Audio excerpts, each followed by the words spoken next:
concerns about vaccines have been slowly increasing. And I think that is something people have to take cognizance of. Who the people who put out, the people who are doing the trials, the people who are bringing out these vaccines, they need to address these concerns. So, for example, with COVID, I got a lot of women saying our menstrual cycle has been affected. Many of them.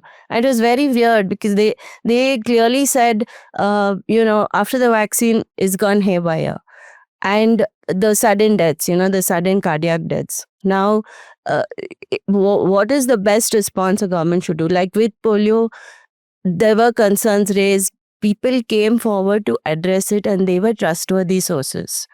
So just the fact that you address people's concerns, I think that's important. I think that's not happening in a way that people feel a faith in the system.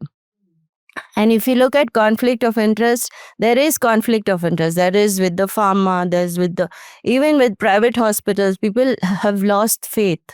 People have lost faith in government bodies. The WHO has billionaires investing in it. People are saying, are they actually putting out factual information? So from us trusting WHO wholeheartedly, as in, okay, WHO says it, that's the standard. There's no questioning it. To what's the reason they're saying, what's the motive they're saying, there has been a shift. And it's the same with our own government bodies.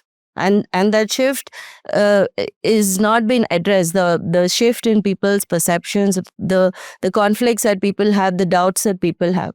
So if someone is saying there is a problem, we need to address it. We need to have a reliable source, which people say, no, but this is our trusted source and we trust it. And, they're saying it's okay or they're saying it's not okay.